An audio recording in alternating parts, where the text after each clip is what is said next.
for over 5 years. And what really it brought about is it made me realize how thankful specifically I was for my mom and my dad.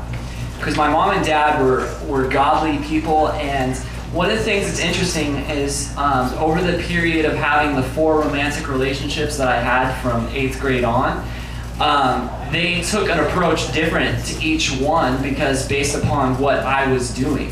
It wasn't like here's exactly the rule, but they responded, and I'm really happy about it. I just want to share what happened. When I was in 8th grade, I ended up liking this girl, and we started dating, and I did it behind my mom's back. I asked her out on Valentine's Day through a friend, through a letter, and then we didn't see each other for a while, and then we started dating and holding hands and walking around the trailer park, and it was the real deal.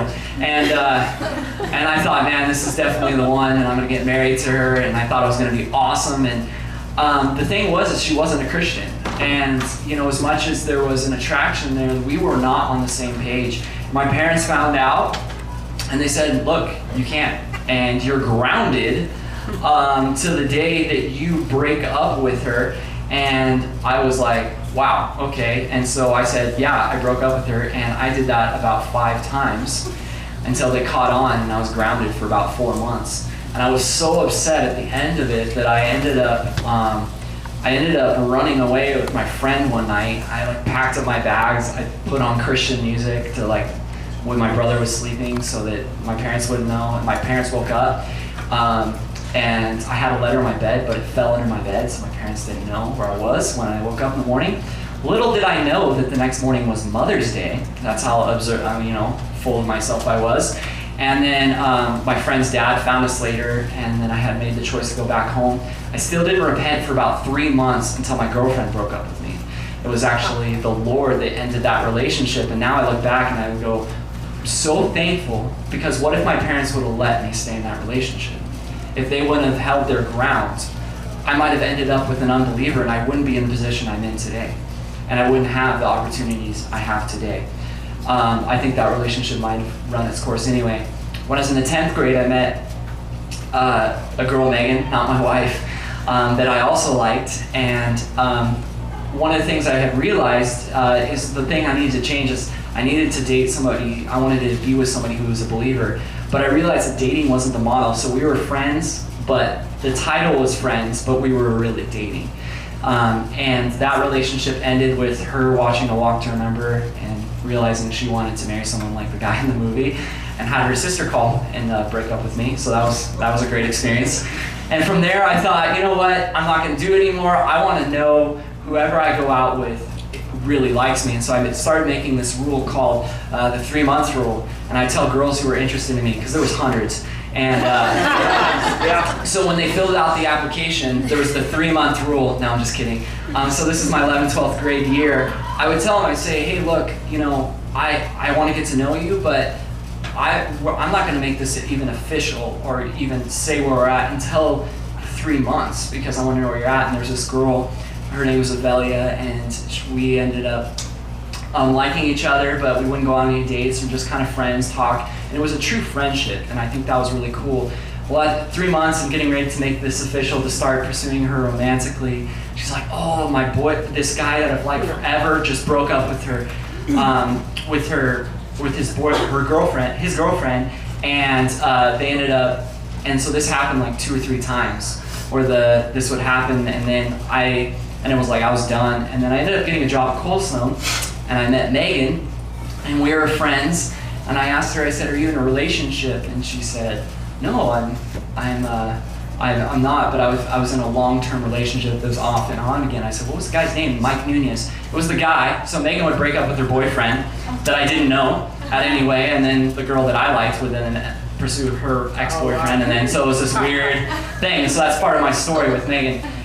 But me and Megan ended up staying friends for a good 5 or 6 months. We worked together every day. And the foundation of what we have today, which is a marriage that was just past 11 years, it was 12 years ago today that I proposed to her, that is built upon one thing, and that's friendship. And I see us as so often we rush that period and ruin friendships because we can make it romantic. And so that's kind of my story. So I want to know I want to kind of share this is where I'm coming from. And when I was a kid, I remember going to things like this, and I hated them. So for you teens, I know that you're probably not enjoying tonight. I'm going to try to make it fun, but I want you to know that it's going to be in about, 15, 16 years, you're going to be thankful for your parents and the decisions that they make and the wisdom that they have. So what is teen romance? And what is the purpose of this conference? The purpose of this conference is to serve as a warning of the pitfalls of the current model of dating, and secondly, to bring a balanced approach to teen romance. I want to have this balance between the parent and the student is really my goal. Amos 3:3 says, "Can two walk together unless they are agreed?" So my primary thought tonight is to make sure that you two are on the same page, that you start building a relationship that you can go forward, and when these romantic relationships come up, that you can talk about them, and that relationship has been built and the trust has been built, and that tonight will spark that. That is my primary goal. Because if you guys have different ideas of where you're going, you cannot walk together because you're going in two different directions. We'll be looking at two topics tonight. What is teen romance? So what does that actually mean? And secondly, if we're not going to date, then what are we supposed to do? Because you don't just go from being friends to getting married. How does that actually happen, and how do we actually work that out? I also want to remind us that our approach shouldn't be about just rules or guidelines, but rather the change of the heart. Because the reality is if you're getting your kid, or you as a kid are changing your behavior, but your thinking and your emotions have not changed, then it's just a disguise. It's just a disguise at that point. What we need to pray about is for the students' hearts, if you're a parent, and for your own heart, if you're a student, to be changed. Because if you're only changing what you're doing, but you're not changing your thinking, it will not hold up under the pressure of romantic feelings, okay? It says in Proverbs 4:23, "Keep your heart with all diligence, for out of it spring the issues of life." So what's in your heart will determine how you live. And so that's where we need to protect it. And really, when a guy comes after a girl, he's trying to win what? Their heart. So you should, especially as a young lady, should be protecting your heart, because it will affect everything in your life. I also want to remind us that as parents, we should have a relationship of grace and understanding.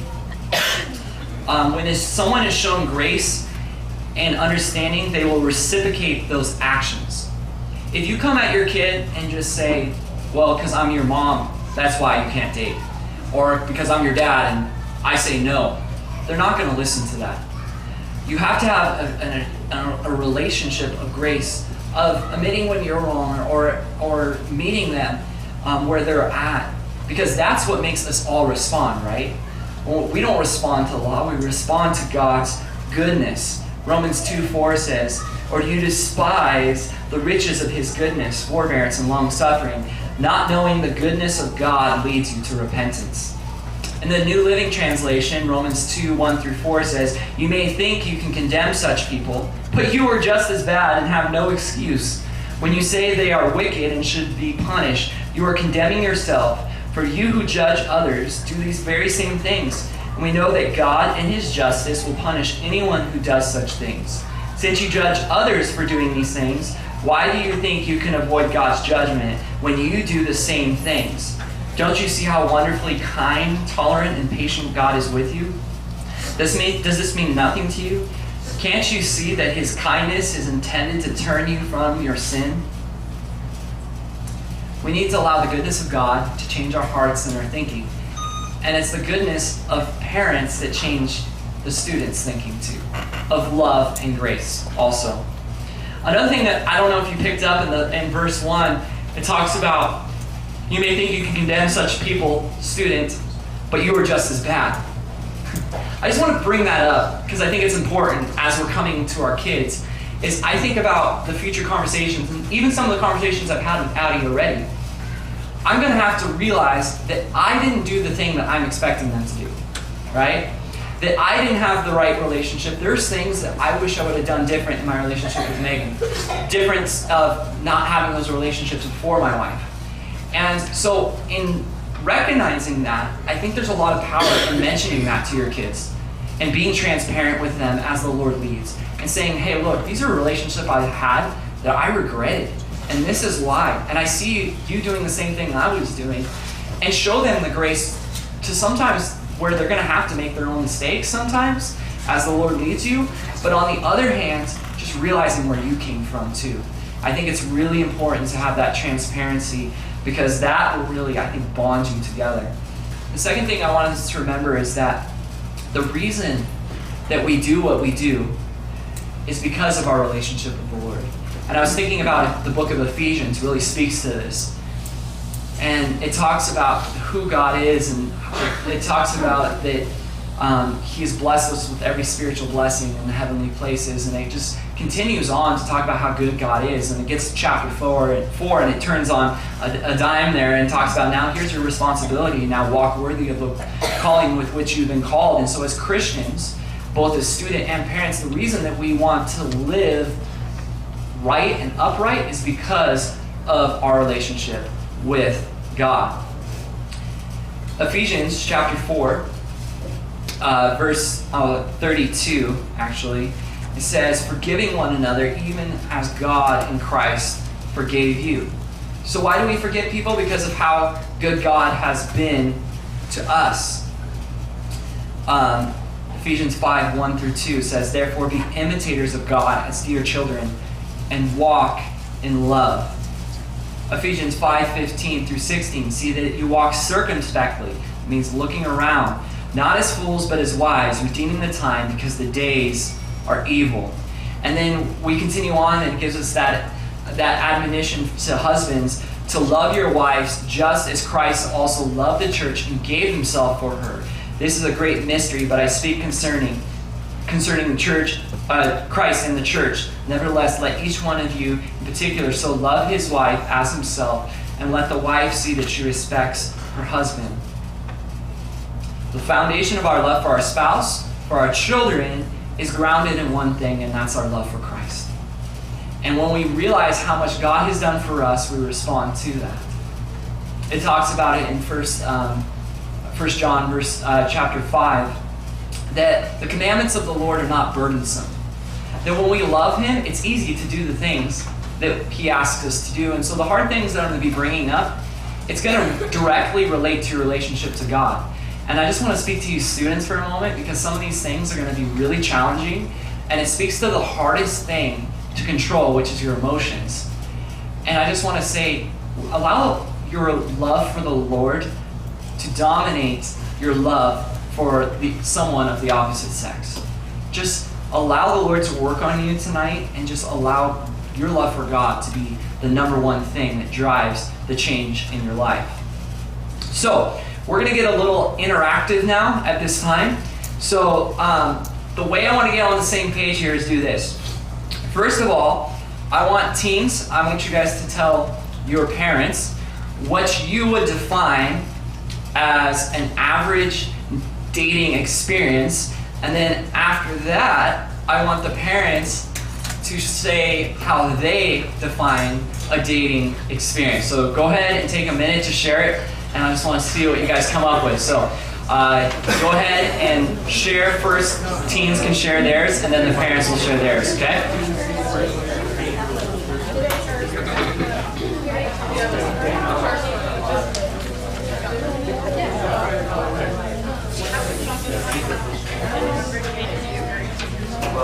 Well, Ryan.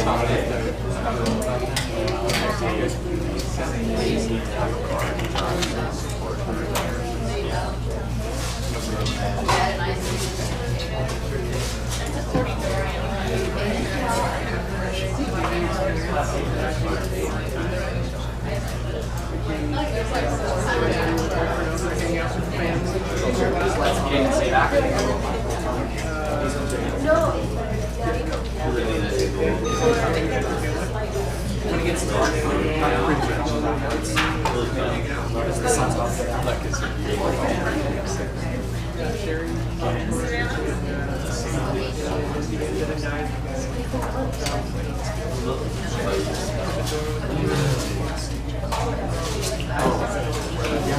put one more.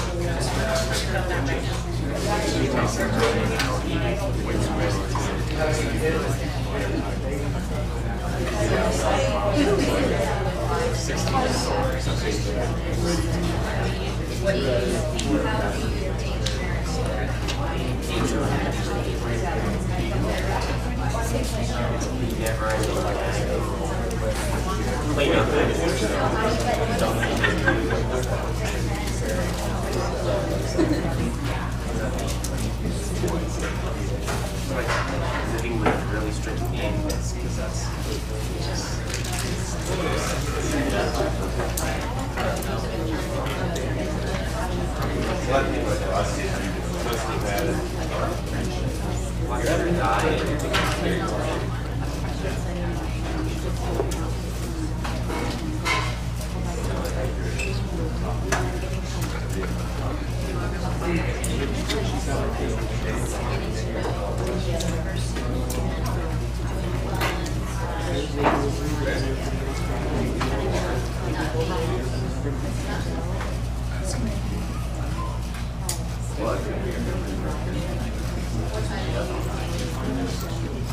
All right, so it looks like people are starting to wrap it up. It's funny, I can see like the kids, they talk for like 15 seconds, and then the parents are like, let me tell you what dating is.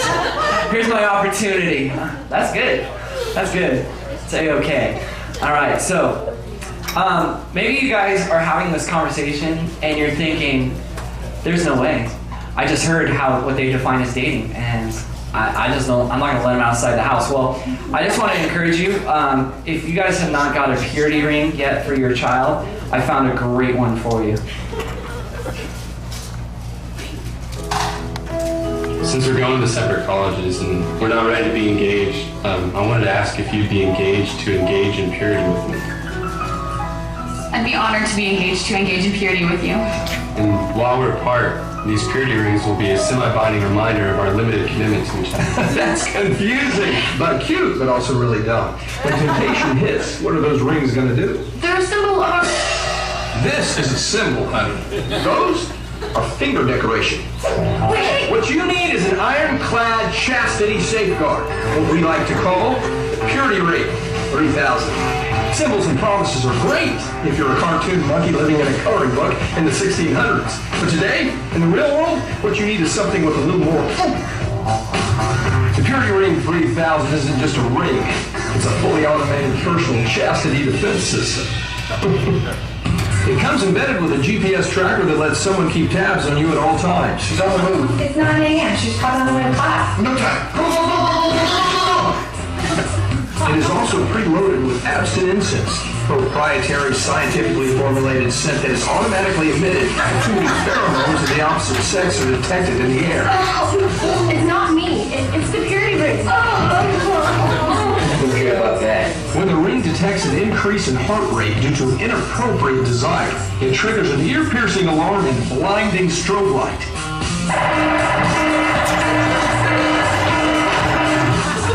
And if you're lecherous enough to actually make physical contact, the Purity Ring 3000 immediately kills the nearest fuzzy animal. Is this what you wanted?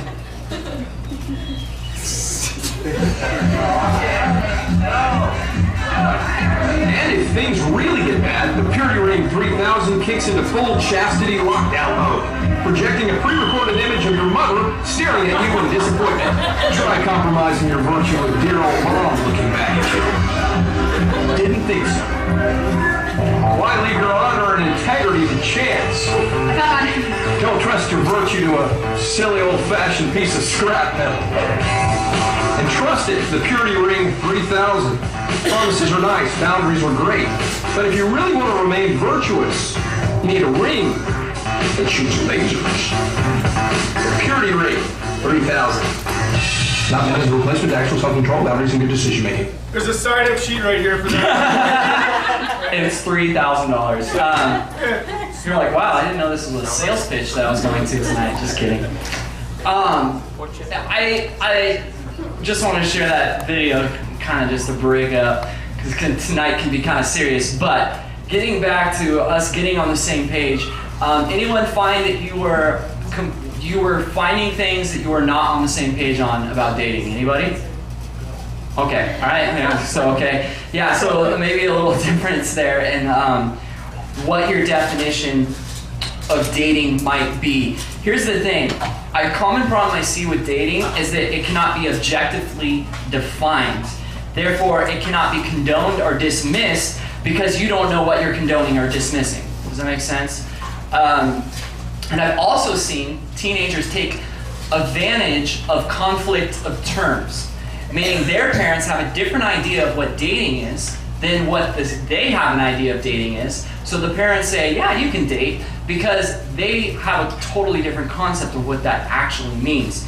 The definition of dating, according to the dictionary, is an informal, social, or romantic appointment or engagement. Okay, now there's another great dictionary that out there called Urban Dictionary, where people actually define what dating is, and here's some of the answers. Of course, to be in the early stages of a relationship where they go out on dates to find out what each other's like, is a prelude to be actually being full-fledged couple. Dating where two people are attracted to each other, spend time together, and if this is successful, they develop a relationship.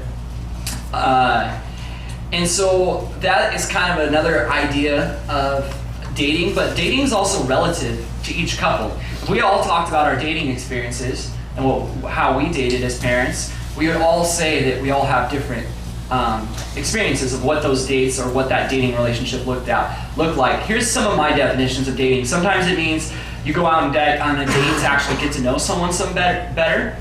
Sometimes it means you're in an exclusive relationship with the opposite sex, or someone that belongs to you. Like, have you met my boyfriend Edwin here? You know, or it might be a relative experimental relationship with opposite sex, which could include titles, conversations, dates, even sex, or meeting the families. It looks different from person to person. We can all agree that dating is not what it used to be, and neither is our culture. And so maybe the way you dated is not the way that your kids are dating today. Now, I need something that I have had experience with in growing up in a small town, and then now youth pastoring for 11 years in a small town, is there's another thing called small town dating. Now, small town dating is more about ownership than romantic appointment. Small town dating involves ownership, titles, status, emotional dependency, and physical intimacy. What small town dating is one key thing, and what do you guys think that is? It's in the title of dating. What? Dates, right?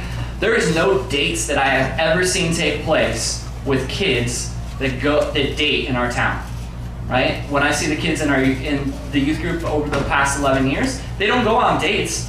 What is it? It's ownership. It's that person belongs to me that we walk around at school and hold hands and sit together at lunch and we don't talk to our friends anymore. That's really what it comes.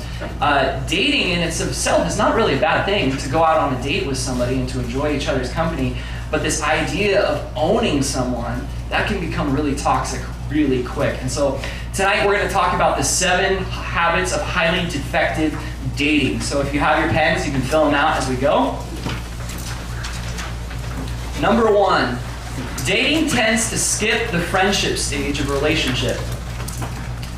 Have you ever known someone who is worried about dating a longtime friend? If you have, you probably have heard that person say something like, he asked me out, but I'm afraid that if we start dating, it'll change our friendship. In dating, romantic attraction is often the cornerstone of the relationship. The premise of dating is, I'm attracted to you, therefore let's get to know one another.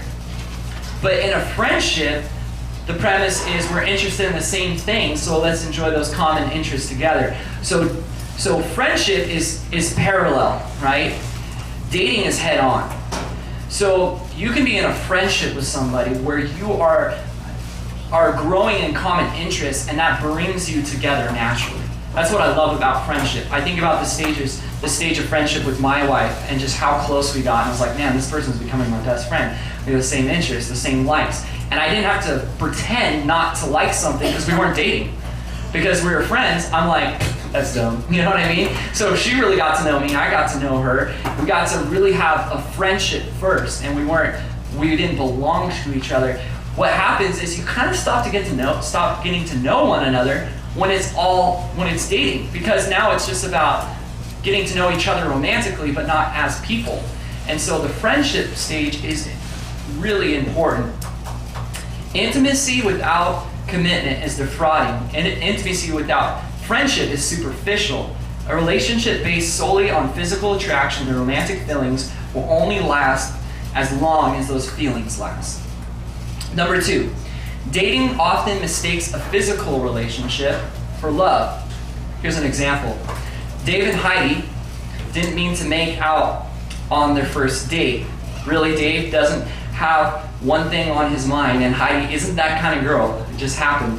They had gone to a concert together, and afterward they watched a video at Heidi's house. During the movie, Heidi made a joke about Dave's attempts at dancing during the concert.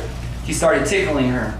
Their playful wrestling suddenly stopped when they found themselves staring into each other's eyes as Dave was leaning over her on the living room floor. They kissed. It was like something out of a movie. It felt so right. It may have felt right, but the early introduction of physical affection into the relationship added confusion. Physical intimacy is great, and it's awesome, and God created it. And so once you have physical intimacy with somebody, you kind of don't know if you like the person or you just really like the physical intimacy that you're having. And so dating often includes being physically intimate, and so it can confuse that. Physical involvement can make two people feel close, but if many people really examine the focus of their dating relationship, they probably discover that all they have in common is lust.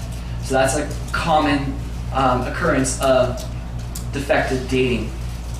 Number 3, dating often isolates a couple from other vital relationships. Here's another example. While Ralph and Jenny were dating, they didn't need anyone else. Since it meant spending time with Jenny, Ralph has no problem giving up Wednesday night Bible study with the guys. Jenny didn't think twice about how little she talked to her younger sister and mother now that she was dating Ralph. Nor did she realize that when she did talk to them, she always say something like, Ralph this, and Ralph said such and such. Without even intending to, both had foolishly and selfishly cut themselves off from other relationships. By very definition, dating is about focusing two people on each other. Unfortunately, in most cases, the rest of the world fades away. I mean, we've all been in there in that state where it's like the most amazing thing ever. The problem is a lot of relationships lose because of it. For people who aren't ready for commitment, the dating tendency can be especially detrimental. Christians need to take this seriously. Why? Because I believe this is why teen dating doesn't make a lot of sense. And it breaks my heart because I think about how many times I shut my siblings out because I was dating somebody. Spending time with somebody that I ended up marrying at all. And then on top of that, I didn't listen to other people during those stages of my life. In Proverbs 15:22, it says, plans lack for a lack of counsel, but with many advisors, they succeed. I like the idea of, I don't know if you've ever backed up a car before. It can be really difficult where you can't see your blind spots, but you have someone out there spotting you. That can help. But when you become so obsessed with one another and you don't listen to your parents or your friends or your siblings, it's like backing up without a spotter. You're blind. You have blind spots. There's areas that only other people can see in your life, and if you don't invite them into your life to speak into your life, you can become blinded. Elizabeth Elliot said, unless a man is prepared to ask a woman to be his wife, what right has he to claim her attention? Unless she has been asked to marry him, why would a sensible woman promise any man her exclusive attention? So we want relationships that are intended to lead to marriage. Dating can distract young people from their primary responsibility of preparing for the future. Example, Chris and Stephanie started dating when they both were 15 years old. In many ways, they had the model dating relationship. They never got involved physically, and when they broke up 2 years later, the breakup was amicable. So what harm was done? Well, not in the sense that they didn't get into trouble, but we can begin to see some problems when we look at what Chris and Stephanie could have been doing instead. Maintaining a relationship takes a lot of time and energy. Chris and Stephanie spent countless hours talking, writing, and thinking, and often worrying about their relationship. The energy they exerted stole from their other pursuits. For Chris, the relationship drained his enthusiasm for his hobby of computer programming and his involvement with the church worship band. Though Stephanie doesn't hold it against Chris. She rejects several opportunities to go on short-term missions because she didn't want to be away from him. How many parents have had that in your past? Any experience like that where you were in just a relationship that has sucked up all your time and you go, man, I didn't pursue that instrument. I didn't pursue that career or that job or whatever it might be. I know I was there, and there's things that I could have really improved in my single years if I would have taken advantage of it. Dating can cause discontentment with God's gift of singleness. Recreational dating for fun, causes dissatisfaction because it encourages the wrong use of the freedom. All right? So just dating for fun, it causes dissatisfaction. I've asked some people that I really respect to share their opinions on things, and there's one girl who was in our youth group, and since then has done some awesome things with her singleness, and could have only done these things with her singleness, such as going to other countries, being in Bible college. If she had a relationship, she would always be tied to, oh man, I don't want to leave my boyfriend for 6 months, or I don't want to, well, what would he think about it? Because she's single, she can go where she wants. And I just wanted to share with you what she had to say. Hi guys. If you haven't already met me, my name is Lindsay, and I graduated from youth group about 5 years ago. And since then, I have gone to Bible college, and I am now currently in secular college, working on becoming an occupational therapist. When I was a teenager, when I was in high school, I did not, and even after high school, right after high school, I did not see singleness as a blessing. I saw it as a trial and a hurdle that I had to overcome in order to receive all these blessings that were going to come with being in a relationship and being married. And what God has shown me, the main thing that God has shown me through this season is that singleness itself is a blessing, that singleness itself is a gift. The first blessing that He showed me through this season of my life is that during singleness, we have the blessing of being very flexible. We are given the blessing of having freedom to serve God and to minister to others in a very unique way. There's a verse in 1 Corinthians chapter 7, and this is the first verse starts in verse 17. It says, "Only let each person lead the life that the Lord has assigned to him, and to which God has called him." And then I won't read it all, but it just kind of goes on to say that if you are single, don't seek to be in a relationship, or don't seek to be married, because when you're married, you have certain things that you have to concern yourself with. And if God has placed you in a season of singleness, don't seek to be in any other situation. Just embrace where God has you right now in this moment. And that verse honestly has really encouraged me and changed my life. Specifically, God has enabled me to go overseas and to minister to kids in the Philippines, and I've been able to teach, just serve as a physical therapist, as an occupational therapist, alongside other women, and it really, for me, it really showed me what my passions are. It revealed to me what I truly love to do, and God has just used that experience to really grow me closer to Him and to establish my identity in Him. That brings me to the second blessing that God has shown me that singleness is and presents. And that is just the unique opportunity to really establish your identity in Christ. For me, I know it's been very difficult to really place Jesus at the center of my life. And when you have a period of time in which you have the freedom to really devote yourself to the Lord and not have to serve a husband or a wife or kids, you can really establish that relationship with Him, that daily devotion to Him. And I really believe that if we are not content, if I am not content outside of marriage, then I won't be content inside of marriage, because it really is a matter of the heart. And it is such a blessing to be able to really get your heart right before the Lord before you enter into a committed relationship, and really place Him at the center of your life, and just use this season to grow and to learn, and that's what God has shown me, and I'm still learning. And so I just, I hope you guys, I think that's it. I hope you guys have a super awesome rest of your conference. Awesome, yeah.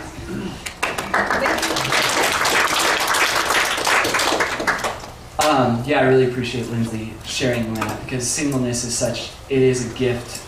And I think sometimes kids can just feel robbed, like, oh, I'm not going to really start living life till I'm married, but God has given you a life that you have now, and you're going to sometimes think, man, I wish I was, not that you wish you were single, that you weren't with them, but that you could be able to do the things that you could do when you're single. And so really take advantage of the time that you have now.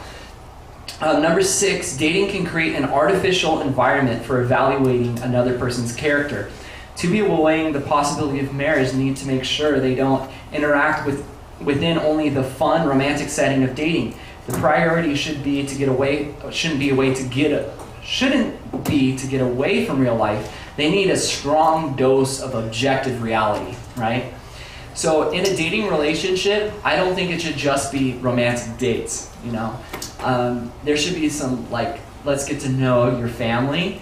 Let's get to know what you look like at work. Let's see how you treat your siblings. Let's see how you treat your mom. You need to be able to see that person's character outside of just the fun romantic experiences that you get to have. So that can be a problem in dating. Dating often can become an end in itself. This is from the book I Kissed Dating Goodbye by Joshua Harris. Said, I once talked to Marty, a guy in his mid-20s, who enthusiastically told me about his girlfriend Claire. They had been dating for 4 years. She was a wonderful girl, he said, and had a terrific relationship. I assumed since they had been together so long that engagement must have been on the horizon, and asked, when do you think you guys will get married? Marty was shocked that I had mentioned marriage and began to vigorously backpedal. We're just dating, he stammered. That doesn't mean, well, I don't know if I want to marry her. Marty and Claire were stuck in the dating limbo. Instead of acting as the bridge between friendship and marriage, dating becomes a destination, not ending, but not moving on either. When you have dated someone for a long time, you can ask yourself, is this all there is? Forget where you were going in the first place. Dating without commitment is defrauding. And this is one of the things I see in small town dating, is the healthy, what I would call healthy high school relationships. Kids get together in the 9th grade, and it's overall pretty good, but you change a lot in 4 years, and then you've put so much time into the relationship that now it's like, well, I put all this time into the relationship, and now we've planned our lives together already because we've been together since the 9th grade, and now what do I do? And so it's not going anywhere, but it's not ending either, and it becomes this thing where you're going, okay, so what are we? And so dating can kind of become an end in itself, and I think some people have a natural tendency to be in that state where they're not good at getting out of relationships. They're not good at ending either bad relationships or relationships that are just going nowhere, and so that's an aspect of dating that can be a problem too.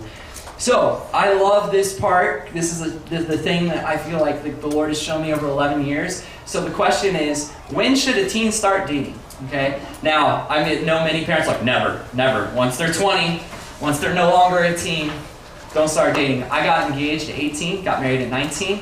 moved down here at 19, became a youth pastor, so I got married in my teens. So, anybody else get married in their teens? No one? Okay, so I'm the only one youngest married. Okay, so it does happen. I know a lot of kids now are holding out for hope to be me, and they're like, oh yes, see, Pastor Ryan did it, so, and he taught the dating workshop, but it's not everyone that does that. But when can you practically date? When can you start dating? So the first question that you can write down is, can you practically date? Can you practically date? I ask kids this all the time. Can you drive your date? Meaning, can you actually go on a date without your parents' help? Until you can actually go on a date, I don't think you should be dating, because it's not dating, it's ownership, okay?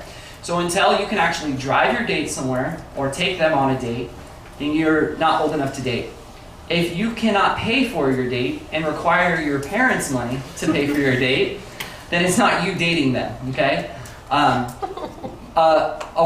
young lady needs a young man, and young men have jobs that can provide for young women, okay? So that's a part of when you should be, that's another criteria. Another practical thing is, does your parents allow you to date, okay? So I'm not going to go over your parents' heads here tonight and say, oh yeah, you can start dating once you have a car and can drive, because you're like, oh mom, please let me drive, you know?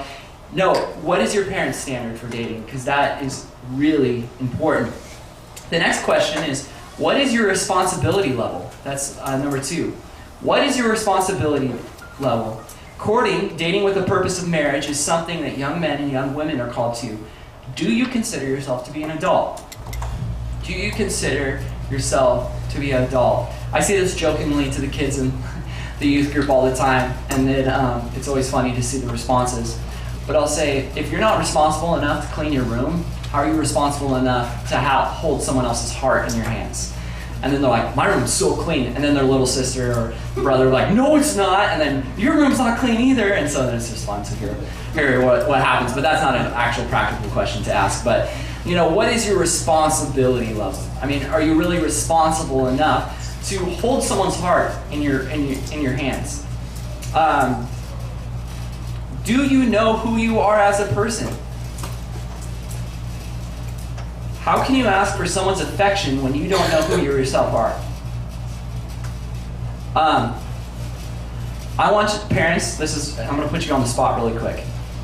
All right, I want you to share with your kids right now one major way that you changed from age 14 to the day you got married. What is one big thing, whether it was the way, where you're going to live, what you were going to do, a personality quality, something that made you, that's different, that from the day you got married or together, or from the day that you, from 14. What are some major differences that happened? So go ahead and talk with the kids about that.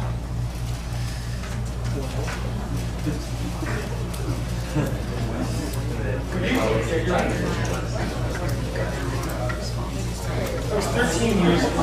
A lot of things happened at that point. None of them good. There you go. What about you?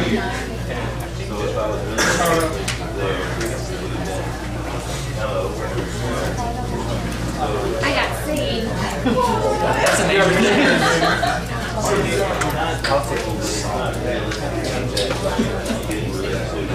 We're about to take a break.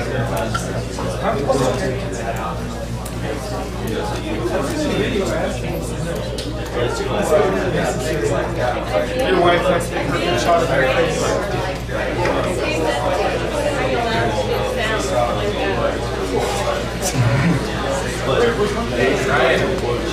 Yeah. I have the room is clean. Okay. All right, we're gonna wrap it up. Give you guys a second. Okay. So, one of the aspects that I think is really important, I think about my first girlfriend in the 8th grade. When I think about how I asked her to love me, when I think about how different I am as a person now. And I think it's so sad that the person that she liked or thought was in love with is not the person that would have ended up marrying her if we would have stayed in a relationship. I don't think you change more than when you go from 14 to maybe the age of 25. Scientists tell us that your frontal lobe, which is your decision-making center, does not fully develop till you're 25 years old. So some parents have suggested don't get married till you're 25 because you don't have your whole brain yet. So it's one idea, but it's true. You change as a person a lot in those years. So to ask someone to love you before you really know who you are or where you're going, it's a big step. Now, granted, I think there's an aspect where you grow, right? Because for us who've been married for a while, the person we married on our wedding day to now is also a different person, and we grow as people. So I think that's a part to relate. But in a dating relationship, it's different. It's different because there's no commitment of you growing together.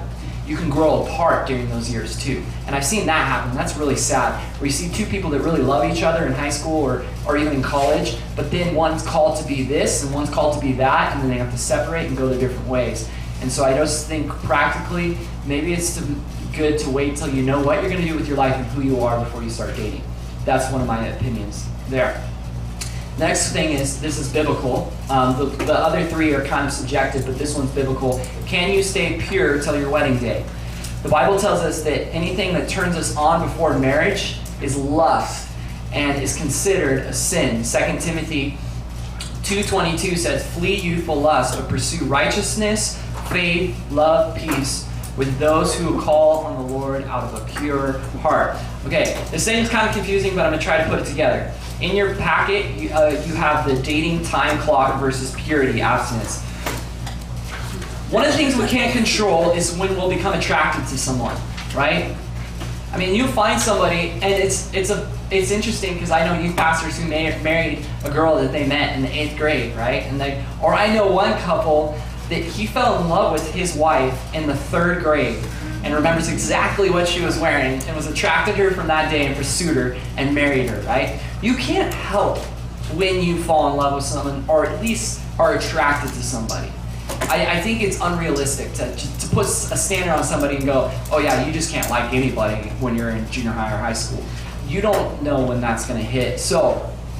But what you can control is when you start a relationship. You can like somebody and be friends. Because once you start a relationship, it starts the time clock. You know, it's like hitting the timer and seeing when it's going to go off. Once you actually put it official, and when is it going to be where you actually ended up in actual sexual sin? Okay. Now, if you're in this room, find your age. If you guys want to fill these out as I go through them, you can. If you were to be like me and get married at 19, that's pretty young, okay?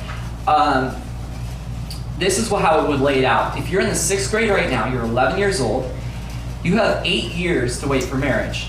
That's 96 months, 2,920 days. If you take column B, 8 years ago, you were 3 years old. You were in preschool 8 years old, 8 years ago. Which means that in the life that you've lived, that's 72% of the life that you've already lived at 11 years old. That's how much more you have to wait. Okay? It's subjective in the waiting, isn't it? Because for us adults, to wait 2 years for something feels like no time, does it? Right? When you were in high school and have to wait 4 years to graduate high school, how long did that feel? It's because it's relative to how long you've lived, right? 7th grade, 7 years. Right? You were 5 years old. You were in kindergarten at that time. 8th grade, you were 6 years old. That's 6 years till marriage. You were 7 years old at that time, right? If you are in the 9th grade, you have 5 years to wait, 60 months, a little over 1,800 days, and you were 9 years old, right? And in the 4th grade. If you're in the 10th grade, you have 4 years to wait, 48 months. You were 11 years old in the 6th grade 4 years ago, okay? If you're in the 11th grade, you still have 3 years to wait, 36 months, 1,095 days. You were 13 years old at this time, and in the 8th, 9th grade or so, okay? You still have 18% of your life still to wait, okay? I'm putting this in perspective subjectively for you. Now, laying it out. once the time clock clicks and you're gonna if you were to break this up, if you're in the 6th grade and you said, okay, we're not gonna even hold hands for 2 years, which is just ridiculous to be in a dating relationship and not hold hands for 2 years. So you're like, okay, we'll hold hands 2 years in, and then now you have to go, okay, so now like how does it progress? We'll wait 2.5 years now to put my arm around her shoulder, and then we'll wait 3 years to finally kiss, 4 years to make out, and 5 before we'll actually do anything together beyond that, right?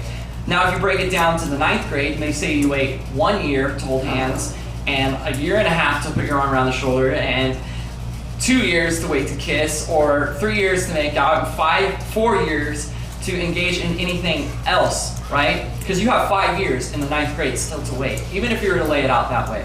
Okay, if you were in the 12th grade and you're like, okay, I'm gonna wait 2 months to hold hands, which is still ridiculous, right? Well, it can be done because that's what we're gonna move towards, but it's still very hard. 3 months around the shoulder, 6 months for short kissing, 1 year until you're actually doing anything, 1.5 years for any kind of act. Do you see what I'm getting at here? I tell people who get engaged, I'm like, do not be engaged longer than 6 months, unless they're in a foreign country or in another state, right? Because it's going to be hard once you find that person to stay pure. How can we expect teenagers, parents, who are hormonally driven to start dating in the 9th grade or 8th grade and stay pure?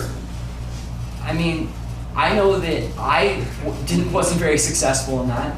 I don't think that my kids are going to have, I mean, I have some of the greatest kids ever, but I think it's cruel. Because the way that God created us is to be together. And you know, one of the hardest years for me and Megan's relationship was our engagement year. And the reason why is because I had found the person I wanted to marry, and we were deeply in love with each other, but we had to be cold to one another to be able to stay pure. So what happens? You get in fights, right? Because was that too far or not too far, right? Because you're keeping this distance and this wall the whole time, and then the relationship is becoming kind of toxic because you're trying to find this limbo of staying pure and waiting. And I just see that, and I go, why not just stay friends? Because what I had found, remember when I said it as a joke about how I put the 3-month rule, that really did weed out relationships really quickly. Because I realized if that person really liked me or not. Because I would say, hey, look, I'm interested, you know, but let's just be friends for 3 months. And more often than not, those girls that I was interested in or they were interested in me, they gave up. And that's not the girl that I want to be with anyway. My wife, she didn't. You know, we were friends for almost 6 months before we made an official dating relationship.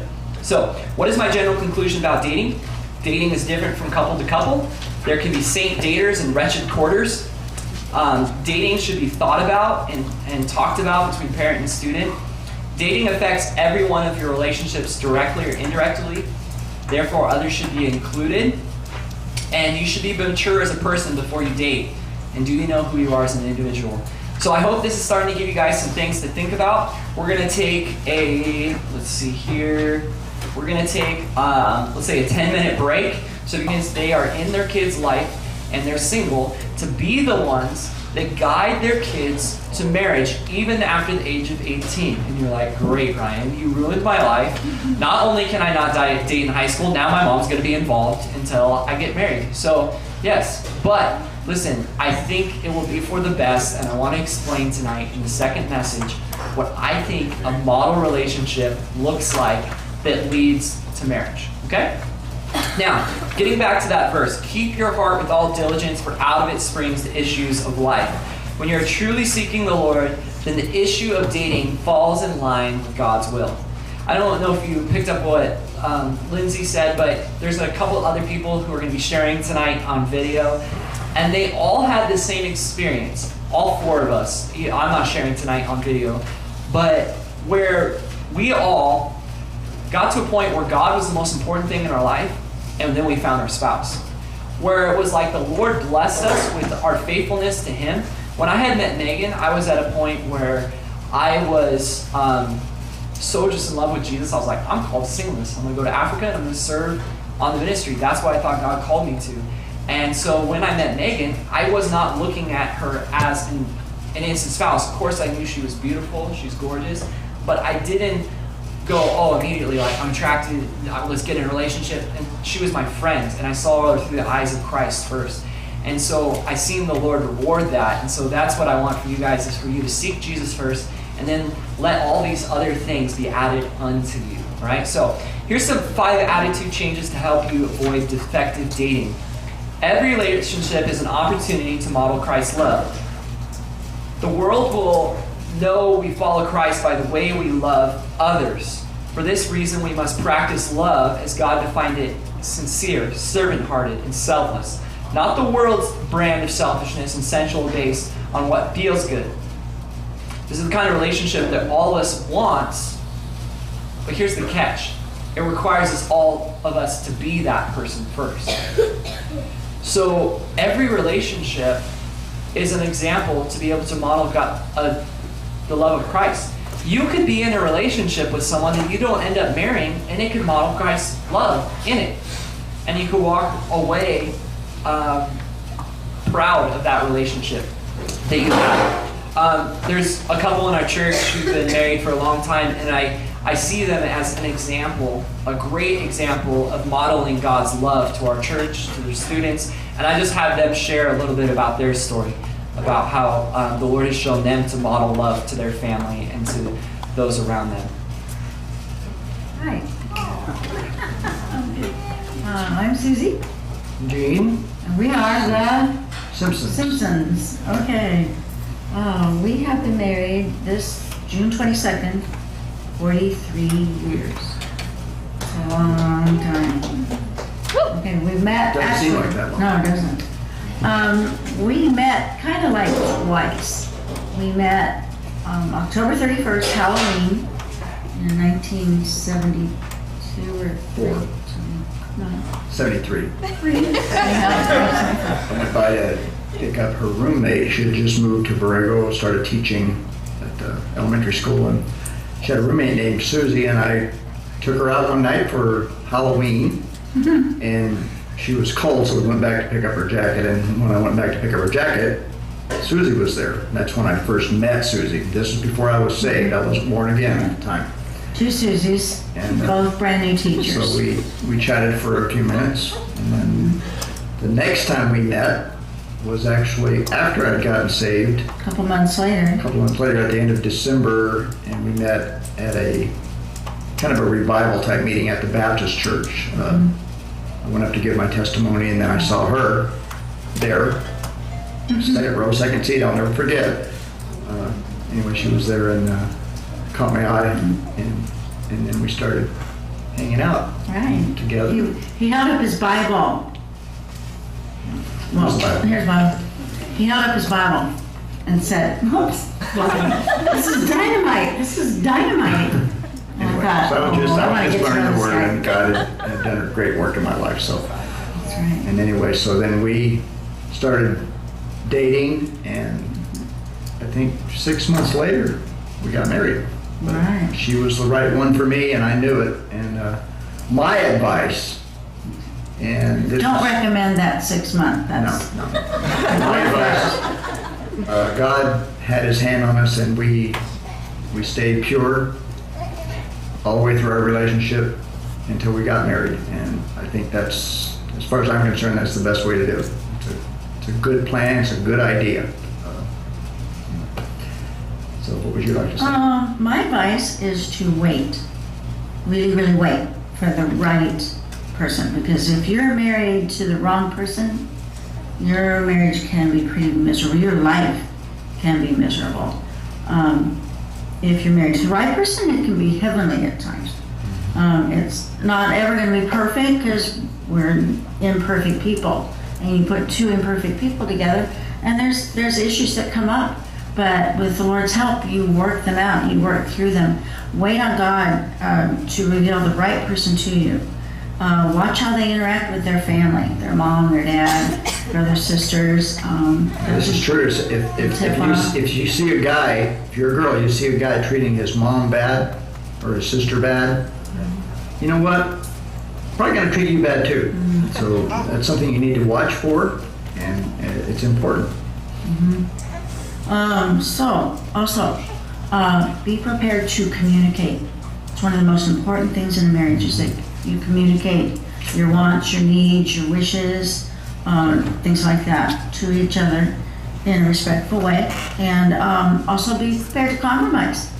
It's they say a marriage is a 50-50 relationship, but we always like to say that it's a 100% relationship. If I give 100% and he gives 100%, we're both going to win. If you give 50-50, then somebody's going to say, well, I gave 51%. So here's an example of such a godly marriage, and Gene and Susie, thank you so much for sharing. And they've been a blessing to us. They led our marriage group for years, and we just, in our early stage of marriage, and so blessed by that. So thought they were perfect people. Every relationship is an example to model I God. just wanted to say something. I didn't say what you did at the beginning. So after I got saved, I always wanted to be married. I mean, I've been married before, but I wanted to be married. I'm the type of person who wants a companion. That's the way I'm built. Most of people are built. But after I got saved, I did say, Lord, it's up to you. If you want me to be married, fine. Bring somebody in my life. If not, I'll do whatever you ask. And it wasn't even like a week later. So that's the key. If you guys want to get married in a week, just say, Lord. It's funny how that has worked out so many times from so many people that have just awesome marriages, that when they gave their heart to the Lord and said, Lord, you can have my singleness, my future, that the Lord is so faithful. It's not always immediately, but the Lord's pretty good. He's faithful in that. Number 2, my unmarried years are a gift from God. As single, you have the freedom right now to explore, study, and tackle the world. No other time in your life will you have these chances. We need to learn to wait on God's timing in our life. Adults, how many guys have a hard time waiting on God? Anybody ever experienced that? Like, we just want to get away ahead of Him? One of the most awesome examples that I've ever seen, it was demonstrated by my son, and I want to show you this. Are you hungry? But I have to make dinner.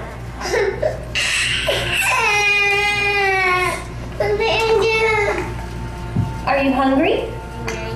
But I have to make dinner.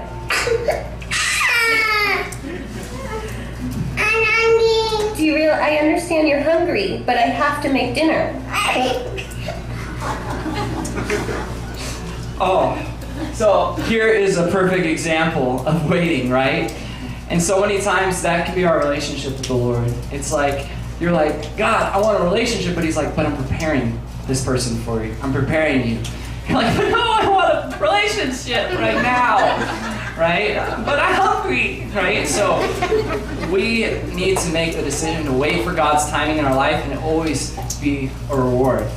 The funniest thing I remember doing at a camp is I told a kid, I said, I can give you $10 now, or I will give you $50 at the end of the camp. And I literally had $50 with me. Do you know what the kid took? $10. Right? And it's just amazing to me. If you had a chance right now to have $200, but that I said, in 5 years you can have $10,000. It's amazing what we will take. We'll take the small pleasures now and negate the bigger blessing in the end. And it's the same thing in our relationships. Don't settle for second best. I don't need to pursue a romantic relationship before I'm ready for marriage. God has made us each with a desire for intimacy, and He intends to fulfill it. While we're single, He doesn't expect these longings to disappear, but I believe He asks us to have patience to wait, and in the meantime, seek close relationships with family, deep non-romantic relationships with brothers and sisters in the Lord. If you're not ready to consider marriage, or you're not truly interested in marrying a specific person, it's selfish and potentially very harmful to encourage that person to need you, or ask him or her to gratify you emotionally or physically. So, if you're not ready for a romantic relationship, then don't get in one. One of the things that I've talked a lot with the young adults, there's people that I know, that I'm not going to say by name, that I have talked with that were capable of getting married. Like old enough to get married, saved up money to get married, didn't have anything holding up in their life, but in their game plan of what they want to do with their life, they realize, I don't see myself married in a year or 2 years. So why be looking for somebody if I'm not even seeing myself in the next 2 years getting married? Because honestly, it only takes about 2 years to get from that moment you meet someone to getting to the wedding day, in my opinion. Now, it can stretch out, and every relationship's different, and that can be subjective. For the most part, that's what I've seen. And so if you're not seeing yourself getting married in a couple years, then don't be looking for somebody. And we're talking about teens here, so most of you guys don't expect to get married in 2 years. So wait it out. I cannot own someone outside of marriage. Until you are married, you have no right to treat anyone as he or she belongs to you. You know, this became more important to me once I had a daughter. To think about some guy claiming my daughter before he's willing to commit, oh man. It makes all the protective elements of who I am as a dad rise up inside me. And as brothers and sisters in the Lord, that's what we should feel, is that we should want to protect our brothers and sisters in the Lord, that we shouldn't want to own them before marriage, that's my girlfriend. What are you doing talking to my girlfriend? You know, like, why are you sitting with my girlfriend? You know, we cannot own somebody. There is no commitment there in that aspect. And so that's an important perspective. I will avoid situations that will compromise the purity of my body or mind. When, where, and with whom you choose to spend your time reveals your true commitment to purity. Do you need to examine your tendencies? If you do, make sure that you avoid placing yourself in settings that encourage temptation. This is the one area I wish I would have really taken to heart. Because I would be like, oh yeah, I could be out at 10 o'clock at night in a car, or go to a drive-in, or whatever it is, alone. Don't think you're stronger than you are. Pastor Steve has talked a lot about this with purity, and talking about the way of escape is not in the car at 11 o'clock at night with your girlfriend. The way of escape was at 6 o'clock before you picked her up. You know, when you had the self-control. And so a lot of that self-control comes with not putting yourself in compromising situations in the first place. So if you're truly committed to purity, you're going to have standards and boundaries for your purity. Okay. The next thing I think is really important that Gene hit on is we need to be the right person first and find the right person second. So we need to be the right person first. In Luke chapter 6, verse 41, and why worry about the speck in your friend's eye when you have a log in your own? How can you think of saying, friend, let me help you get out that speck in your eye when you can't see past the log in your own eye? Hypocrite. First get rid of the log in your own eye, and then you will see well enough to deal with the speck in your friend's eye. A good tree cannot produce bad fruit, and a bad tree cannot produce good fruit. A tree isn't identified by its fruit. Figs are never gathered from thorn bushes, and grapes are not picked from bramble bushes. A good person produces the good things from the treasury of a good heart, and an evil person produces evil things from the treasury of an evil heart. What you say flows from what is in your heart. First thing I got from that is, before you go about judging the hearts and intentions of other people, you need to make sure that your heart is pure first. So before you go, oh, is this guy pure, is he perfect? You need to go, like, am I in that spot first? You need to be right before the Lord before you're looking for Mr. Right or Mrs. Right. Secondly, if you want to be the person that attracts worthy mates, then you need to be worthy yourself. I remember there's one guy in this youth group, and he just liked this girl that was really on fire for Christ and loved the Lord. And I told him, I said, look, you have to raise your stock to be able to get her interest at this point. You know, you're not at a point right now where you're at your walk right now where she's at right now. And so you need to be in the right place. And so I just see that that's something that we need to do, is be those who are seeking the Lord. In the back of your packet, there is a page. It's called Choosing the Right Person. I'm not going to go through it tonight, but it's a good thing for you and your kids to go through. Read through this if you get a chance, and maybe look at, okay, here's some of these standards that I want to have for choosing the right person. One of my favorite people in the whole world is Joey Perpati and Brianna, his new wife. And guys, I don't know how I can share with you how full my heart is to have Brianna in his life. It's just one of those moments. I've known Joey since the 8th grade, met him as a little skateboarder and kind of a punk, but the Lord got a hold of him and God did a mighty work in him. And you know, he went from relationship to relationship to relationship, and the Lord got a hold of him, and he went to Bible college and did this awesome work. And Brianna is just like the most awesome godly woman, and she is fire for Joey. It's just perfect. If you get to know them, it's just awesome. And so I asked them, they're newlyweds, they've only been married for a couple months. I said, will you guys send me a video? And what Joey and Brianna had to say spoke to this right here, so I want to share what they had to say.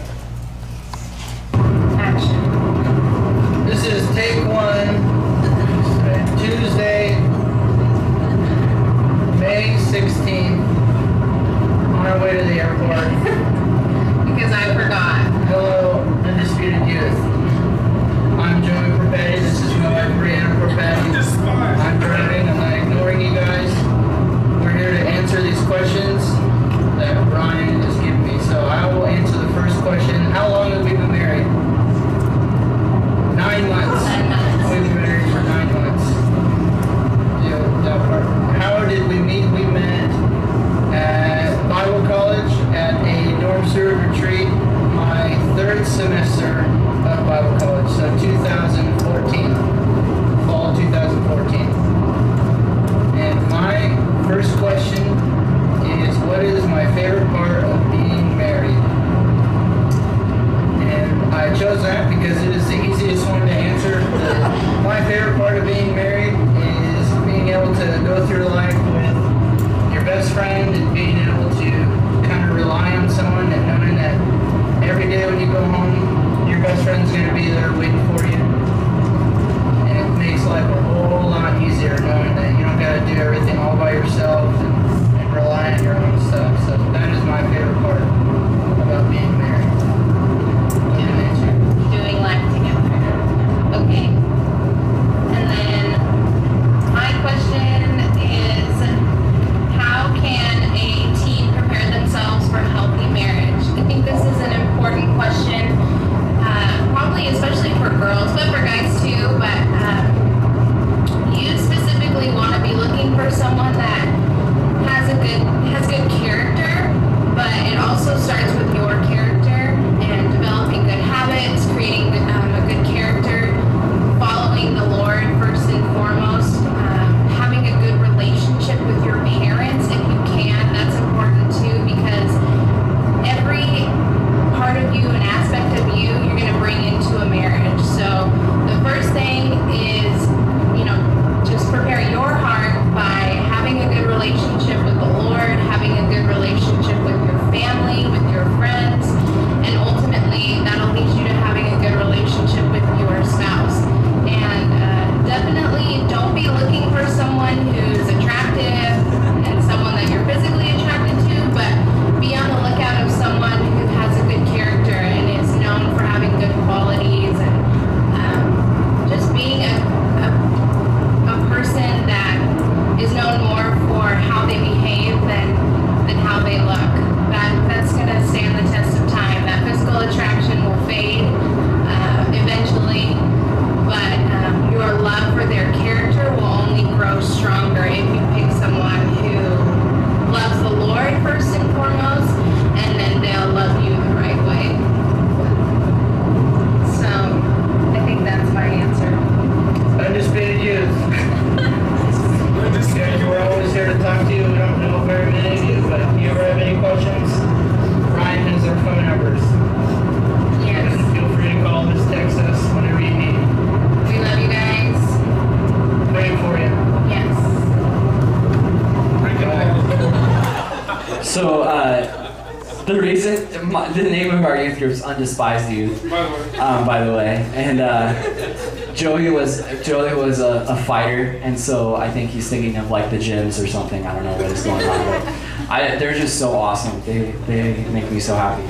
All right, so a model for young adult romance. To better understand, I gotta say this. Joey took a long time, so we're running a little late. So if you have to go at 8 o'clock, go ahead and take off. I think our game went a little long too, but we're gonna continue on. And I'll just keep talking to an empty room until we're done. So God designs marriage to be for companionship, to be enjoyed, to be intimate, and to be male and female. We see this in Matthew 19:4-6 that says, having you read, he replied that at the beginning the Creator made them male and female and said, for this reason a man will leave his father and be united to his wife, and the two shall become one flesh. So they are no longer two, but one. Therefore, what God has joined together, let man not separate. So God designed marriage to bring unity of lives, of identity, of heart, and body. And there's three major implications we can take from this, of God's design for marriage. Number one is why we marry is crucially important. Why we marry is crucially important. I know some of you guys are still back over here. I think, if I remember in the packet. Yeah, three implications, if you want to write it right there. Three implications taken from God's design of marriage. Okay, is why we marry is crucially important. Marriage is a lifelong commitment. God takes marriage very seriously, and it shouldn't be taken lightly by us. Who we are and who we marry is very important. The journey to marriage, and then thirdly, so number two, who we are and who we marry is very important to God. Thirdly, the journey to marriage is just as important as the marriage itself. The journey to marriage is just as important as the marriage itself. Now, there's different types of relationship, of ways to getting to marriage. There's betrothal, like Brian's family is going to do, where you arrange a marriage, right? There's dating, which we talked about is super relative, I think. I think dating is just a relative term. There's courting. Now, the definition of courting is to be romantically involved with commitment of leaning towards marriage. I wasn't going to tell this story, but I'm going to tell it just because it came to mind. But when me and Megan got in a relationship, it was on her birthday, and I took her on this date and everything, and we're going as friends. And I realized I was having feelings for her, and so I had mentioned to her, I said, I really like you. I see us moving forward, and if we're going to be in a relationship, it's going to be towards marriage. And so 2 weeks later, my mom goes, Megan's your girlfriend? I'm like, what? Since when? I call her, I'm like, we're dating? She's like, yeah, what was that whole, if we're going to do this, it's going to be for marriage? I said, yeah, if we're going to do this, it's going to be for marriage. So I never asked my wife out. We never formally went into courtship. She just took me, and now we're in a relationship. So there's this element of courting, and like I said, you can have serial courters and you can have saint daters. It's not about definition, but attitude instead. So, really quick, if you guys, this might be a good time to leave if you have to leave, absolutely. But in your packets, remember you filled out the Mr. and Mrs. Right. I want you to share with your parents your top 5 qualities that you want in a spouse, and the 5 that you're willing to compromise on. And then parents share with your kids what 5 qualities you want in their spouse and the ones you're willing to compromise on. I'm really interested in Brian Schmaderer's. When we did this when he was in 2008, the top 5 he had was attractive, can cook, can clean. Well, I thought we were writing it for us. Oh yeah, I know, but I'm just saying back then. But I would love to find out what yours is now. But anyway, so he's changed a lot as a person since 2008. So I actually have his packet somewhere. It was so funny. I'll never forget it. But go ahead and share right now. I'll give you guys 5 minutes to share. No, it's not going to be arranged, man, so much as I'm going to be his agent. I'm going to be his agent. He's not going to, no free agency. He's gonna have an agent. They're gonna fly. Yeah, they're gonna fly. I'm gonna do a full interview. Yeah. Okay, right. Oh yeah. You wanna date my son? What are you got? What are yours? Blue eyes, 6'6". Gotta do or something.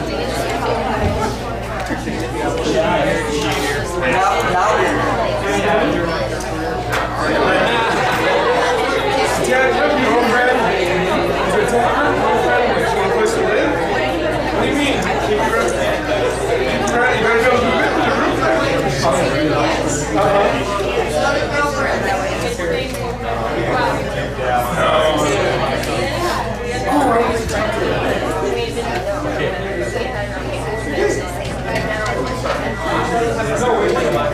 And if you guys want to break it up between parents to maximize your 5 minutes, that you can do that too.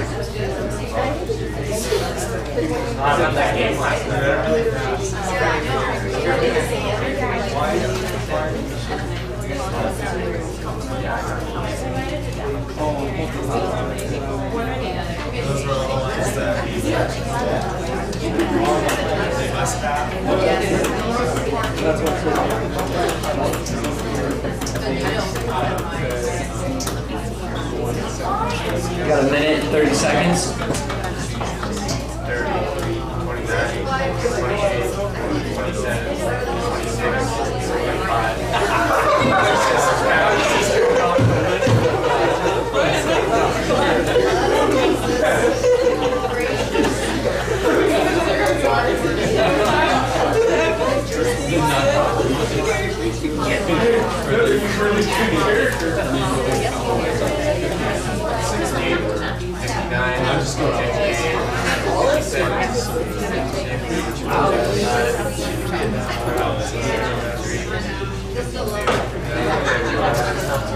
One of the things that I found that was really helpful that I love doing with the teenagers is use these conversations you're having in the car with your kids. I remember I used to ask the girls on the way back from trips to be like, what do you want your proposal to be like? You know, where do you want, what things would you want? Would you want him to do it in public or in private? And just, it's so fun to get to know your kids as you get to grow up and see what they're interested in. I wanted to share another option. Has anyone thought about signing your kids up for Christian Mingle maybe as an option when they get old enough to date? Well, Christian Mingle has a new feature that you guys might appreciate as parents. It's pretty simple, really. I'm the local rep for ChristianMingle.com. Recently, we've got some reports of people not acting very Christian on dates. So, new company policy, now whenever anyone registers for the site, they send me over to the house and I just do a quick look around, ask them a few questions just to make sure they're Christian. Hey, Brittany, I'm with Christian Mingle. We just got your application. No, what do you mean? I didn't sign up for Oh, yeah, one of your friends signed you up as a joke. Okay, everybody says that. And, what did you say? I think 12 maybe. Youth Camp First Baptist Church. Okay, and you still go there?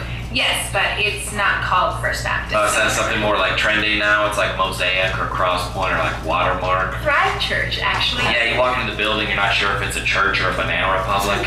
Hey, check out Christian Mingle. We just got your application. I just need to come over quick, ask you a few questions.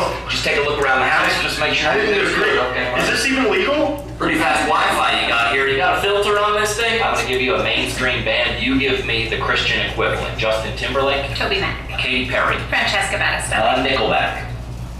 Skillet. Okay, and Switchfoot. Switchfoot.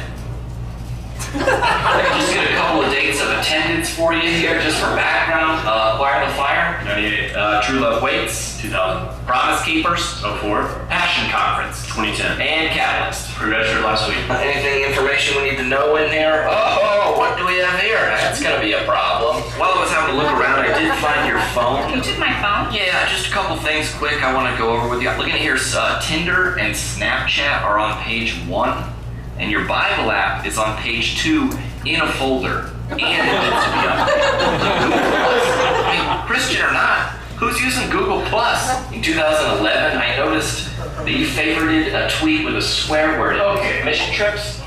Uganda, 2009. Dominican Republic, 2011. And World Race 2013. Okay, so 2? No, it's 3. Okay, the world race. I'm talking about real mission trips. We don't count church-sponsored sightseeing tours. Oh, what do we got here? That's gonna be a problem. We've heard it all recently. We got reports of people going to R-rated movies. Hold on, Left Behind. Is this the Kirk Cameron version? I don't think so. We've heard people praying before meals. Let's say you're a nice young Christian woman and we're on a Christian mingle date. Things are going well, and we're back at your place eating popcorn and watching Fireproof. Is this okay?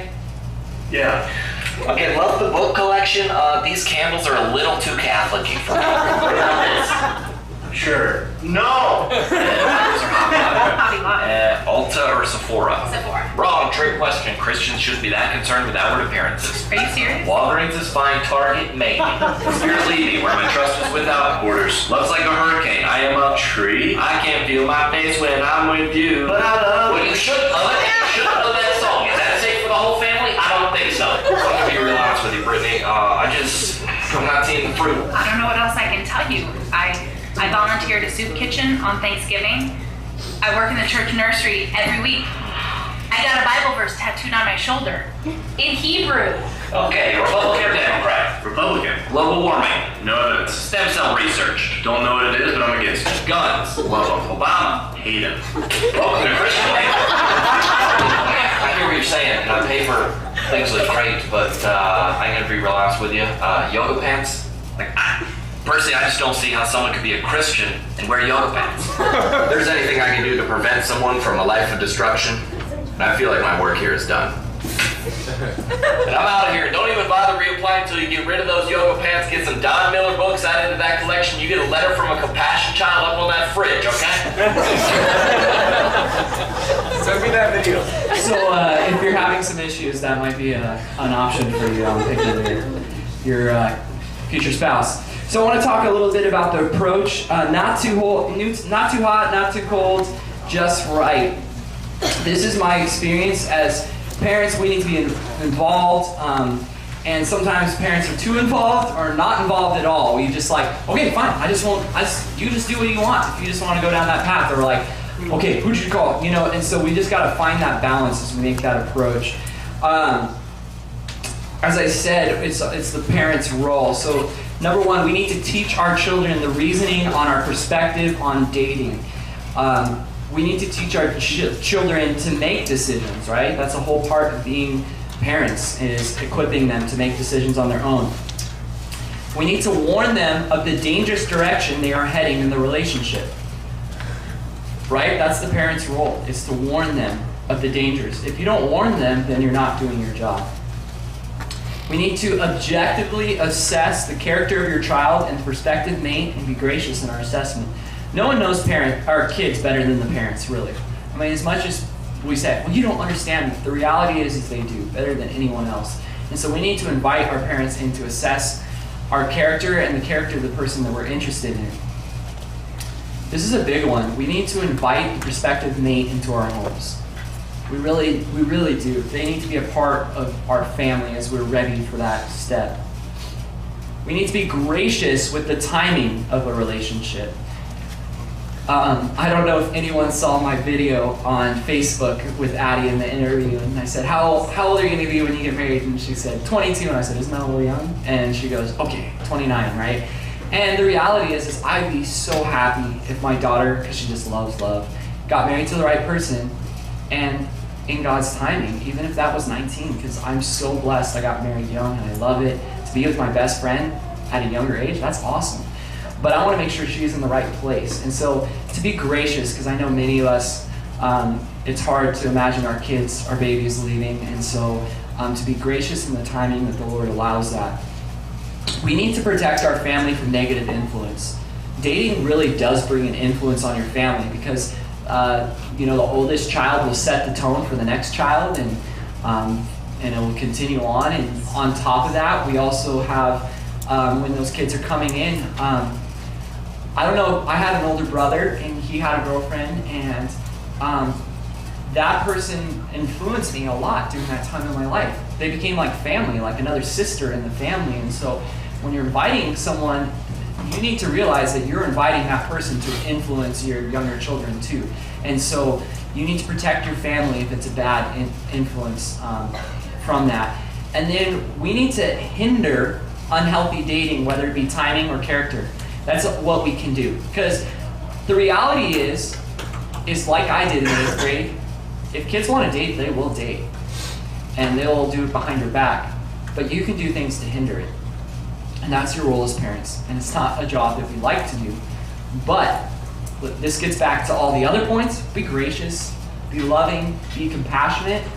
But they will not thank you today, but they will thank you tomorrow, and their spouse will thank you for you doing the hard work that they're not capable of doing at this point. Okay. Now let's look at the family-oriented model. Number 1, enjoy the period of friendship. The rest of your relationship will be built on this period of the relationship. These are my parents, and I want to share their story. Hi. Tell them what your name is. My name is Bob. And my name is Lynette, and we are Ryan's parents. Ryan's parents. So the first question is, how long have you been married? I've been married almost 30 years. Yes. We got to talk louder. Okay.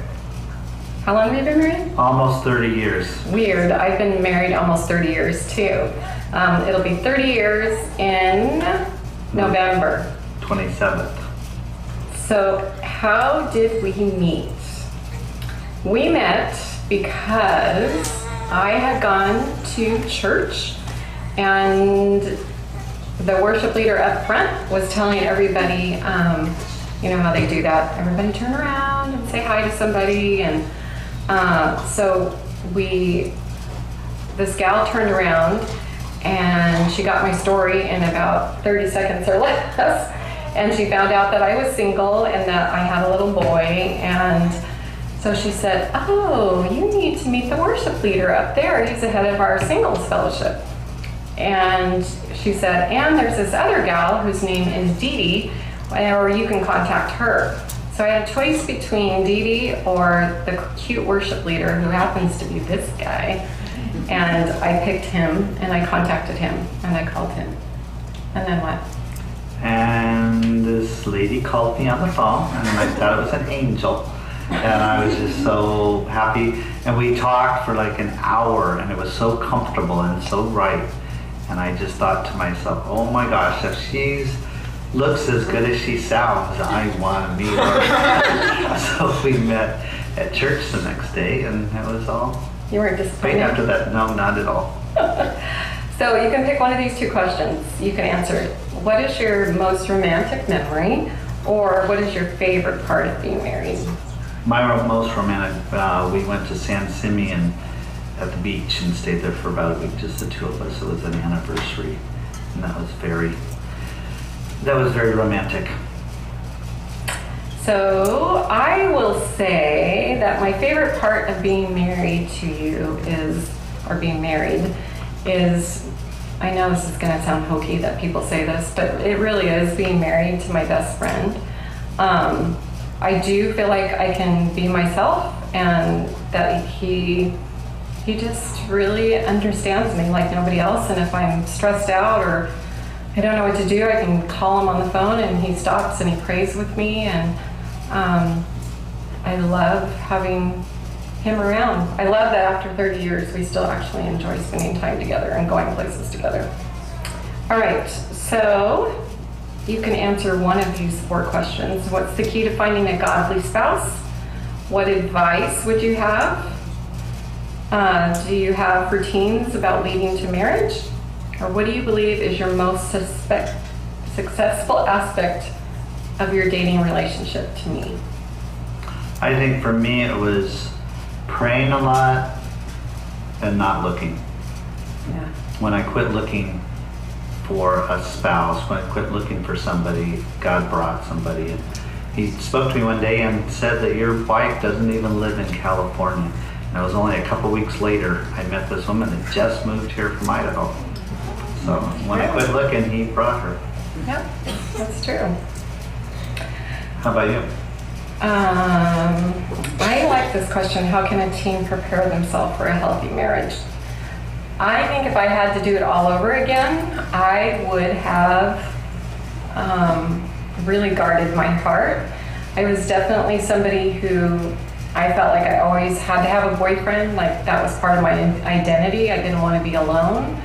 And because of that, I gave my heart away emotionally too much. And through that, I ended up just really not trusting people. And I really wished that I would have waited for you. I wished I would have been patient with the process and not felt like I had to be in a relationship. So my advice is guard your heart. Don't be in a rush to get in a relationship.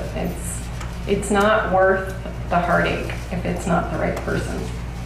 So we have 9 seconds left. And I wish you would have waited for me too. Okay, I was gonna ask if you have anything else to say. All right, that's it. Bye-bye. Oh, I love my parents. All right. Number 2, clearly state your intentions for the relationship. You need to define the relationship, right? Something I didn't do very good at. It can be called whatever it is, but it's not ownership, right? Set guidelines for your heart and body. Here's some practical ones. Don't say I love you until you're sure that you're committed to that person. The last thing you want to do is just telling everybody that you love them. It marginalizes the words. Don't be completely alone together at inappropriate times. Don't talk to each other late at night on the phone. I know with me and Megan, that was something I was realizing really quickly at the beginning of our relationship. There's something that happens with a husband and wife when they're laying in bed together at night that's really romantic and really intimate and really like guarded. That happens when two people who are interested in each other do that at night. And I think it bonds you on an emotional level that I think if you're not, I just don't think it's wise until the time comes. Be accountable for the guidelines, and I think the best person to be accountable is to your parents. So make sure that you're accountable to them. Develop a community. Romance is best contained, I think, within the family unit. So ask your parents to be involved. I think the coolest relationship would be is a parent that was really involved and invited the prospective spouse over, and that the kids could go walking along the property at their parents' house or sitting on the front porch. Like, how awesome is that? You know, it's the safety of the family unit, but still they're able to have that privacy to be able to get to know one another. So that's like an idea that I'm going to be doing with my own kids, is inviting people over and giving them their privacy within my own domain, so that the boy or girl knows, hey, look, this is my domain, but look, I'm giving you the freedom within it, and this is what I expect you to do when you take my daughter or son outside of this. Community reminds us of reality. So we need a community that can tell us, hey, look, you're going too deep into this isn't the right person. Community provides protection. There was an example in the book, Boy Meets Girl, where he talked about a girl who was 17 years old, and she's at a restaurant waitressing, and it was a small town, and the dad and mom came to watch their daughter who just started waitressing, and this guy kept hitting on her. And she finally just goes, hey, see that guy over there? It's my dad. And if you want my number, you can go ask him for it. And you see, the community provided the protection. And the reality is, in this day, girls, you are in danger.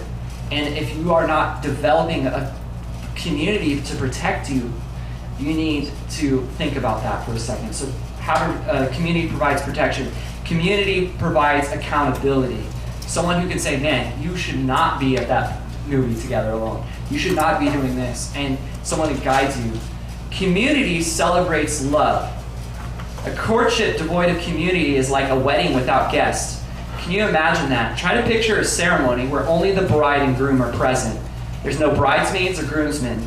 Best man, maid of honor. You can imagine how sad that would be to see. And I think about like Joey's wedding that I went to. It was so awesome. All these guys from Bible college couldn't even invite everyone. You know, I think about Jamie and Jose's wedding here at the church we just had, celebrating. You know, and I think about other marriages where everyone's like, you know, or no one goes. Community provides celebration. When you do it the right way, people will celebrate with you. And so creating a community is awesome. Me and Megan had 350 guests at our wedding. It's an awesome opportunity to see that support. Lastly, break, commit, or quit. You need to commit or quit when it comes to time. In your packet, you will see it. There's this cycle that takes place in every relationship that we have. Romance, disillusionment, apathy, and then the choice, right? You get the new car, it gets its first flat, something breaks in it, right? And then you hit disillusionment. Oh, this is not what I expected it to be, right? Oh, I hate this car, right? And then you get apathetic, like, I'm just gonna let the car go. I don't even care. It's just gonna fall apart anyway. And then you have a choice at that time. Are you gonna commit to it, get it fixed up, spruce it up, and then suddenly now this car is awesome, right? And you're like, oh man, I love this car. I just fixed it up now. Or you can be like, I'm gonna sell my car and get a new one. See, our culture rewards quitting. It rewards quitting, but there, in a dating relationship, you need to make that choice. And in a marriage, it's the same too. Because you're going to go through that cycle through your marriage where you're like, well, this is the one I expected it to be. And then you become apathetic to it. Then you have a choice. You're going to commit to that relationship or you're going to quit on it. And it becomes, every time, it becomes easier and easier. This is why I don't like dating, is because when you're constantly quitting, there's been studies that shown there's a direct link to divorces, to how many girlfriends or boyfriends you have, because it's easier to break someone's heart and leave them behind. And so those who have committed before are better at committing in the long run. So that's what I want to do. The last thing I want to share with you guys in the back of your packet is some resources. There's a resource in there that it's called iParent TV.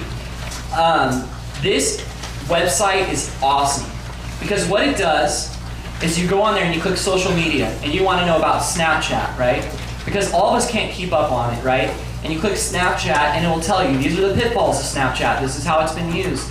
Then you can even sign up for their newsletter and they'll keep you up on social media and you'll know what's going on. It'll give you ratings on stuff, it will show you hacks that your kids know to be able to look at questionable content. It's just an awesome site that gives you a lot of direction, a lot of advice on how to have your kids have safe experiences with technology, okay? Another awesome resource for everyone is called XXX Church. XXXchurch.com, they have a section that's specifically for parents. If your kid has been struggling with pornography or anything like that, there is a resource for that. This ministry is awesome. They go to porn conventions and they give out Bibles that say Porn Stars Bibles, and it's just the Gospel of John. And porn stars are getting saved by the droves because they're so broken. And it's this awesome ministry. And so they also have an app called X3 Church that you can pay for. That is an accountability software. It's a little different than a filtering software. So if you want your kids, which I wouldn't suggest this, but I think it's more cool for adults, you can put it on someone's computer and it won't block the site. It'll just send it to however many people you want, what questionable sites they went on, and then you can talk to them about it later. So that's a resource they have there. There's this site, this service called Kirby.com. It's free for your 2 first devices, and then after that, it's $3.99 a month. It enables you to control all of the content that your kids see. Kids are like, oh man, I really hate this conference. But you can limit their phone time. It will shut their phone's ability to connect to 3G or the internet after an amount of time. It will tell you which apps they've installed, and so you can know when they installed an app. You can limit it per app, how long they're on certain apps. You can limit adult content, all that kind of stuff. And so it's a great resource for that. Another cool device, it's called Circle. It's put out by Disney. It's about $100. You put it on your router and it sits in between your, so for your Wi-Fi, and it's for the whole family. So what you can do is you can put time limits on certain things like Netflix or Hulu or whatever in adult content. You can just cut out all adult content for anyone that ever gets your Wi-Fi password. And then you can also add like, okay, we're only gonna watch Netflix once, 1 hour, and then it'll just shut off Netflix and you won't be able to do it. Or you can actually go to your phone. This is like way too much control. You got to watch yourself, parents. You'll get a power trip. But you can go to your phone and see how long, and you can see, oh, my kid's supposed to be doing homework, and for the last 30 minutes they've been on YouTube, boop, and turn off their internet. So gives you a lot of control, and it's just a thing you connect 2-year Wi-Fi. The cool thing that I like about this, if you guys do not let your kids use the internet at all, this is a great way to build your trust with them and something to talk about, not just the straight up like, boom, I got a power trip, this is what I'm gonna do, okay? So those are some really great resources to help you guys in that journey. iOS users, which if you're using anything else, I don't know if you're a Christian, no, I'm just kidding. But if you have an iPhone, I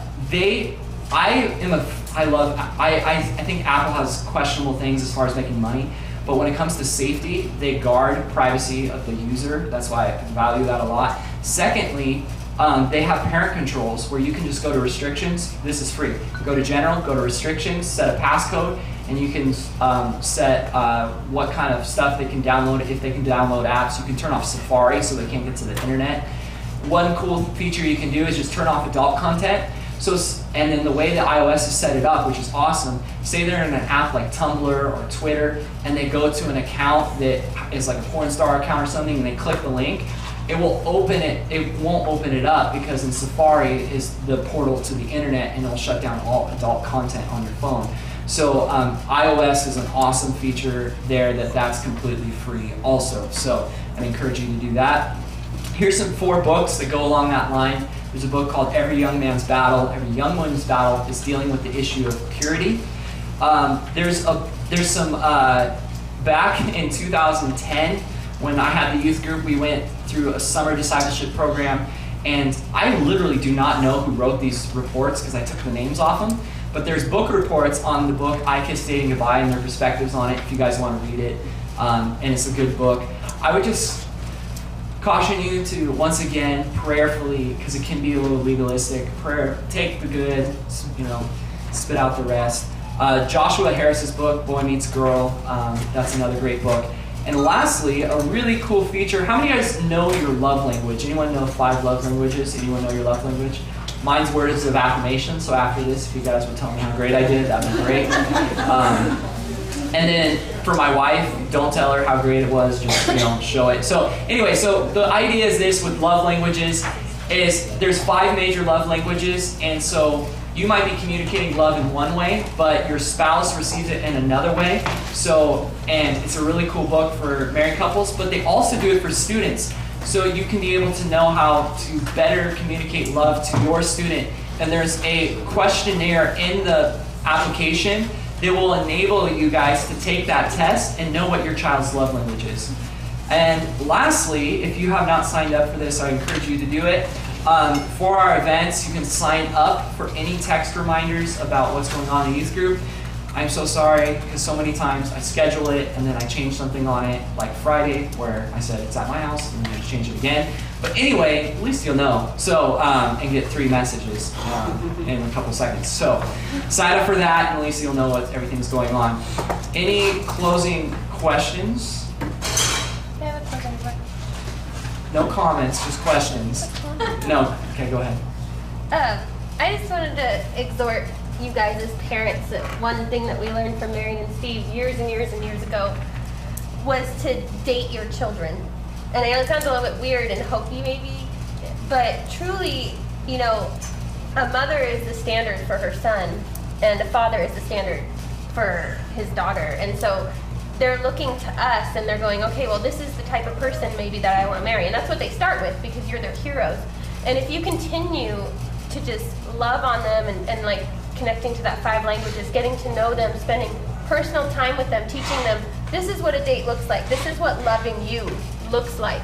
Then when they are heading towards a relationship and they meet a person and that person doesn't love them in that way or doesn't respect them in the way that they know and they're familiar with, they can easily go out of that way and away from that situation, And so it's just a habit that we've learned from Marion and Steve, and it's something that we've implemented in our own family. And it's such a blessing to know because as busy as things get, you can always have that, okay, well, things get busy, but we're here and we're committed to being with our children and teaching them and loving them and setting a standard for them. That's great. Yeah, and that's actually what Addie said in the video. I said, what kind of dates do you want your future husband to take, or your future spouse to take you on. She said, the ones that you did. And so she listed all the ones that we went on. So, all right. If you guys have any questions, comments, come up and talk to me afterwards. Pastor Steve and Marianne are here too. So thank you so much for coming and staying late. Appreciate it.